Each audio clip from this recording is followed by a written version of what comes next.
Kamusta mga boss? Welcome muli sa Kanta Kwento YouTube channel. Marahil bago pa man tayo napahanga ng mag-aamang birad na Franz Rhythm sa mga dinakaka, alam mga kakwento, meron ng mas naunang family band na naging tanyag noon at maging sa ngayon, kilalanin natin ang 5 magkakapatid na Otik family o mas kilala sa pangalang Reo Brothers. Sino ba sila? Paano sila nagsimula? Ano ang mga hirap at pagsubok bago nila nakamit ang kasikatan? At binansag ang Beatles at Bee Gees ng Pinas? Samahan niyo ako hanggang sa dulo ng ating kwento.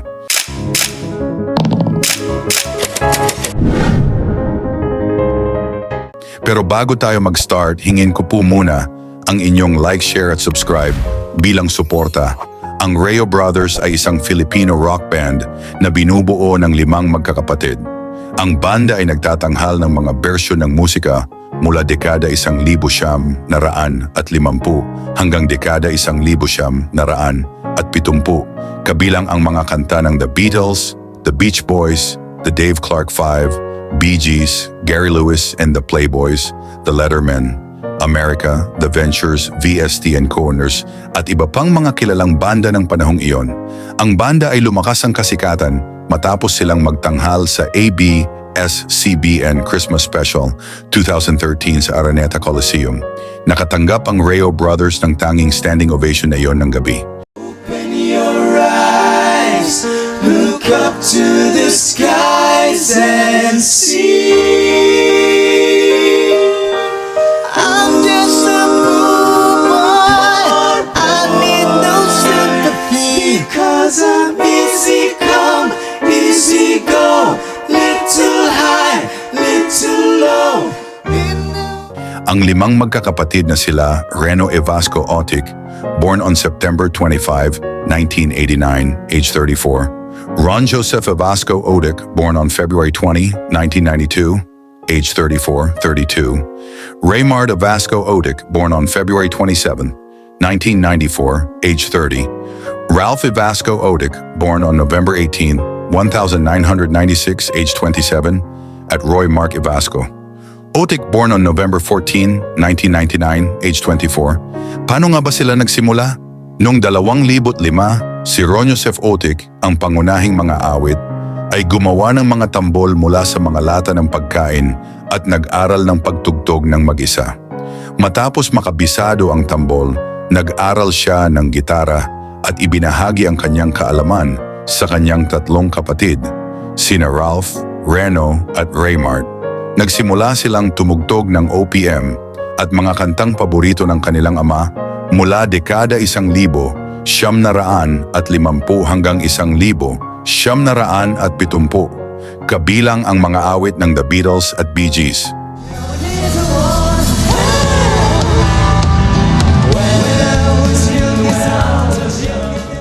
Noong Oktubre 2008, nakilala sila ni Roger David Gabero Bichachi habang nagjajam. Inimbitahan niya ang grupo sa kanyang kaarawan upang kumanta at nangakong tutulungan silang bumuo ng banda. Nagbigay siya ng mga instrumento at humiling na tumugtog sila sa kanyang mga kaganapan. Nag-aral ang banda ng iba pang mga awitin at nakabuo ng kompletong playlist para sa mga gigs at kompetisyon. Nadiskubre sila ni Bia Ong, isang retiradong musikero na nagbigay ng mentorship at suporta. Ang banda ay unang tinawag na PGBI bilang Philippine Guardians Brotherhood Inc., RDGB, bilang Roger David Gabero Bichachi. Ang mga orihinal na miyembro ay sina Ron Joseph, Ralph, Raymart at Reno.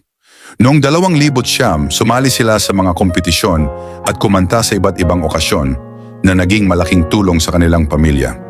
Pinalitan nila ang pangalan ng banda sa Reo Brothers mula sa inisyal ng kanilang mga pangalan at apelyido. Habang tumutugtog, dumarami ang pumapansin sa kanila. Noong Hunyo 22, 2012, nakilala nila si Reynaldo Fuentes na nagbigay ng kanyang calling card. Kontento sila sa kanilang buhay sa Tacloban hanggang sa dumating ang super typhoon na Typhoon Haiyan na nagdulot ng malaking pinsala sa kanilang lugar. Noong Nobyembre 8, 2013, tinamaan ng bagyong Haiyan ang Tacloban, Pilipinas, na nagdulot ng malawakang pagkasira. Maraming istruktura at puno ang nawasak, lalo na sa mabababang lugar. Bagamat nakaligtas ang pamilya Otik, nawalan sila ng kabuhayan.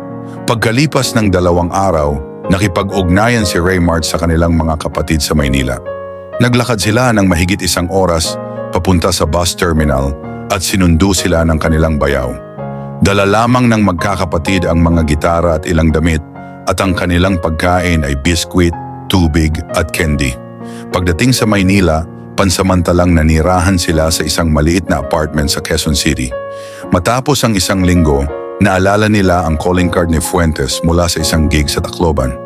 Nakipagkita sila kay Fuentes na nagrekomenda sa kanila kay Tom Banges Jr. noong Nobyembre 25, 2013. Hiniling ni Banges na tumugtog sila at humanga siya sa kanilang talento.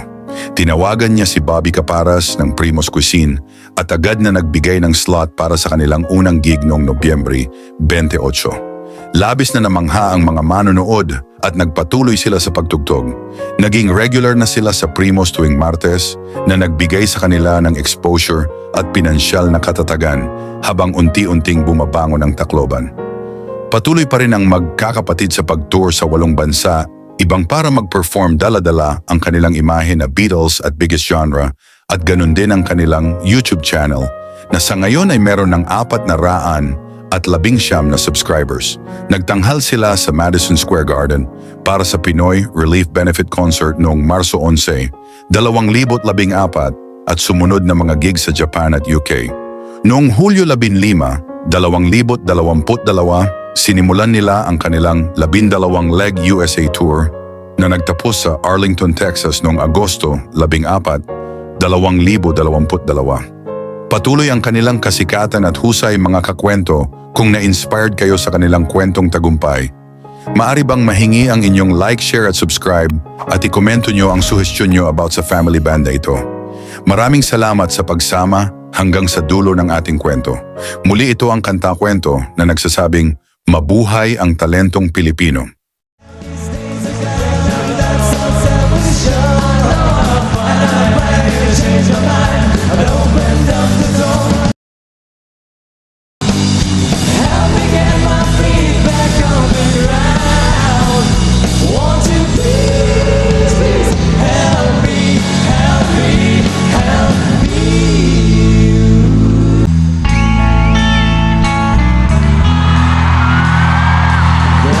Places